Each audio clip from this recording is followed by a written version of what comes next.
সন্ধে এক কাপ চায়ের সাথে এরকম গরম গরম আলুর মুচমুচে চপ যদি থাকে তাহলে কার না ভালো লাগে বলুন। হ্যালো এভরিওয়ান, সঙ্গীতা রান্নাঘরে সবাইকে স্বাগতম জানাচ্ছি। আশা করছি আপনারা সবাই খুব ভালো আছেন। আজকে আবারও হাজির হয়ে গেছি আরেকটা রেসিপি নিয়ে। আমার আজকের রেসিপি আলুর চপ। আশা করছি ভিডিওটা আপনাদের ভালো লাগবে। তাহলে চলুন শুরু করা যাক আমার আজকের এই রেসিপি। আমি এখানে আলু নিয়েছি। আলুগুলিকে ভালোভাবে ধুয়ে আমি প্রেসার কুকারের মধ্যে দুটো সিটি দিয়ে নেব। এদিকে আমার আলুগুলি সেদ্ধ হতে থাক। এদিকে আমি একটা ব্যাটার বানিয়ে নিচ্ছি। তার জন্য একটা পাত্রের মধ্যে নিয়ে নিচ্ছি বাটি মেপে 1 বাটি পরিমাণ বেসন। আর এটাকে ক্রিস্পি করার জন্য এর মধ্যে অ্যাড করে দিচ্ছি 4 থেকে 5 চামচের মতো চালের গুঁড়ো। আপনারা কর্নফ্লাওয়ারও ব্যবহার করতে পারেন। এবার এর মধ্যে দিয়ে দিচ্ছি জয়েন্টটা দিলে আর অম্বল হয় না, তাই আমি এখানে কিছুটা জয়েন্ট ব্যবহার করলাম। দিয়ে দিচ্ছি 1 চিমটির মতো হিং, দিয়ে দিচ্ছি পরিমাণ মতো নুন। এবার এর মধ্যে দিয়ে দেব হলুদ গুঁড়ো আর দিয়ে দেব লঙ্কার গুঁড়ো। আমি এখানে লঙ্কার গুঁড়ো দিচ্ছি, আপনারা চাইলে কাশ্মীরি লঙ্কার গুঁড়োও ব্যবহার করতে পারেন। এবার সবগুলোকে খুব ভালোভাবে হাতের সাহায্যে মিশিয়ে নেব। সবগুলিকে খুব ভালোভাবে মিশিয়ে নেওয়ার পর এবার অল্প অল্প করে জল দিয়ে আমি একটা স্মুথ ব্যাটার বানিয়ে নেব। এখানে আমি অল্প অল্প করে জল দিয়ে একটা ব্যাটার বানিয়ে নিচ্ছি। আমি একেবারে বেশি জল দেব না, একটু একটু করে জল দিয়ে আমি ব্যাটারটাকে তৈরি করে নেব।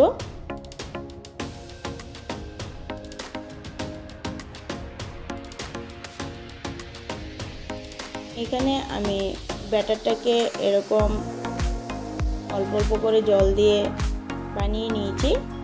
এবার আমি এটাকে 5 মিনিটের মতো খুব ভালোভাবে ফেটিয়ে নেব। ব্যাটারটা যত ভালো ফেটানো হবে আলুর চপগুলি কিন্তু ততটাই মুচমুচে হবে। তাই ব্যাটারটাকে আমি খুব ভালোভাবে 5 মিনিটের মতো ফেটিয়ে নিয়েছি। দেখুন ফেটানোর পর বেসনটা কতটা স্মুথ হয়েছে। এবার এটাকে ঢাকা দিয়ে সাইডে রেখে দেব। এদিকে আমি দুটো পেঁয়াজ নিয়েছি। এবার পেঁয়াজগুলিকেও আমি মিহি করে কুচিয়ে নেব।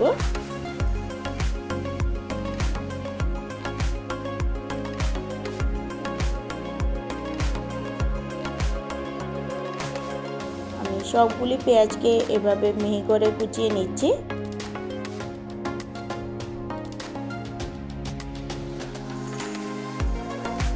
এখানে আমি সবগুলি পেঁয়াজকেই কুচিয়ে নিয়েছি। এবার এগুলিকে একটা পাত্রের মধ্যে তুলে নেব।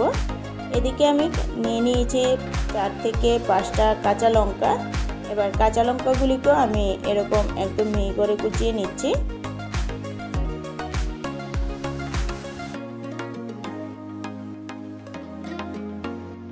এখানে আমি সবগুলি কাঁচা লঙ্কাকে কুচিয়ে নিয়েছি। এবার এদিকে আমি 1 টুকরো আদা নিয়েছি আর 5 থেকে 6টা রসুনের কোয়া নিয়েছি। আর এরকম একটা গ্রেটার নিয়েছি। গ্রেটার দিয়ে আমি আদা আর রসুনটাকে গ্রেট করে নেব। এখানে আমি আদা আর রসুনটাকে গ্রেট করে নিয়েছি। এদিকে আমার আলুগুলি সেদ্ধ হয়ে গেছে। আমি আলুগুলিকে সেদ্ধ করে জলটাকে ঝরিয়ে ঠান্ডা করে নিয়েছি। দেখুন আলুগুলিতে কিন্তু একদম জল নেই আর খুব ভালোভাবে আলুগুলি সেদ্ধ হয়ে গেছে। এবার আলুর খোসাগুলিকে ছাড়িয়ে নেব। এখানে আলুর খোসাগুলিকে আমি ছাড়িয়ে নিয়েছি। এবার গ্রেটার দিয়ে আমি আলুগুলিকে গ্রেট করে নেব। আপনাদের কাছে মেশার থাকলে মেশার দিয়েও এটাকে ম্যাশ করে নিতে পারেন।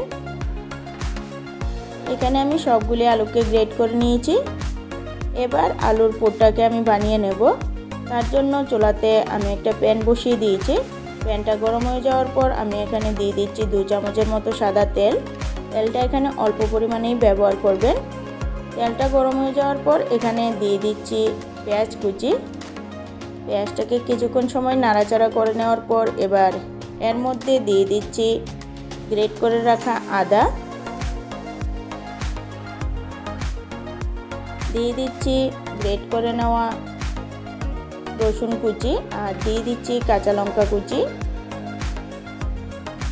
সবগুলিকে খুব ভালোভাবে পেঁয়াজটার সাথে মিশিয়ে নেব আর খুব ভালোভাবে সবগুলিকে মশলাটার সাথে ভেজে নেব, যাতে মশলার আদা রসুনের কাঁচা গন্ধটা চলে যায়।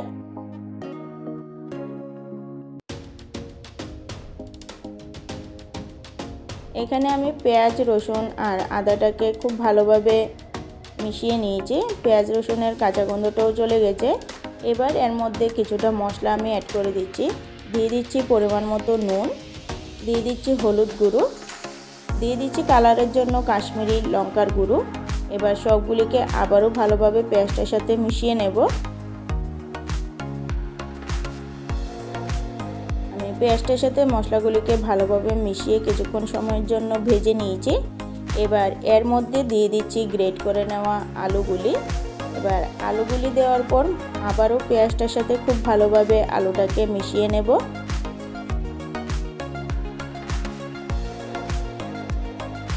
আমি আলুটাকে খুব ভালোভাবে মশলাটার সাথে মিশিয়ে নিচ্ছি। এবার এর উপরে দিয়ে দিচ্ছি চিলি ফ্লেক্স।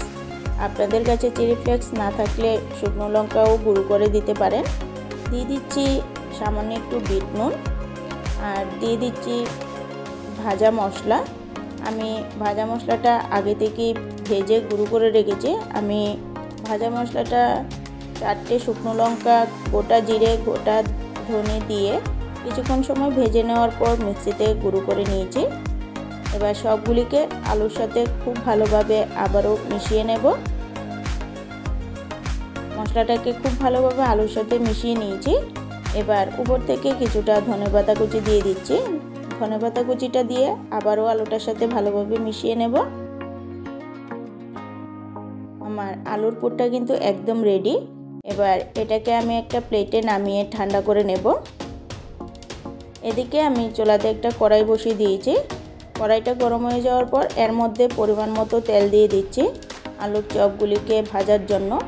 এদিকে তেলটা বসিয়ে আমি গরম করতে বসিয়ে দিয়েছি। এদিকে তেলটা গরম হতে থাক।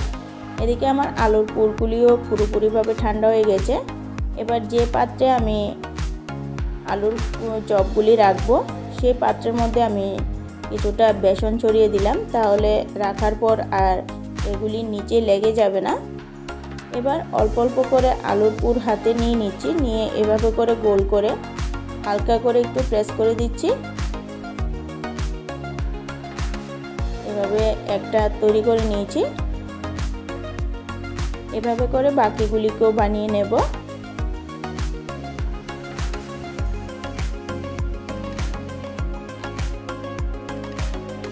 এখানে আমি সবগুলিকেই তৈরি করে নিয়েছি।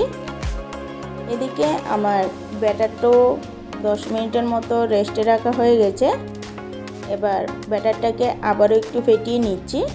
এবার এটাকে আরও ক্রিস্পি করার জন্য এর মধ্যে আমি দিয়ে দিচ্ছি যে তেলটা আমি গরম করে রেখেছিলাম, ওইখান থেকে আমি 1 হাতার মতো তেল নিয়ে আমি ব্যাটারটার মধ্যে দিয়ে দিচ্ছি।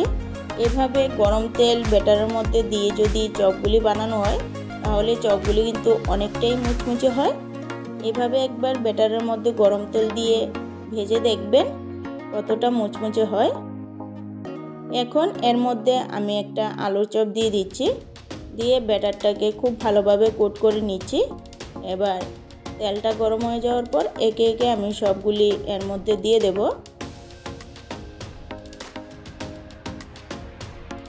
এভাবে করে আমি 3টে করে এখানে ভেজে নিচ্ছি। একটা পিঠ ভাজা হয়ে যাওয়ার পর অপর পিঠটাকেও উল্টে নেব।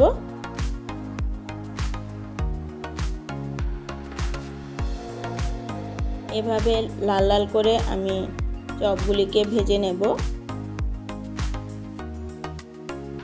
চপগুলি ভাজা হয়ে গেছে। এবার এগুলিকে আমি তুলে একটা পাত্রে রেখে দেব।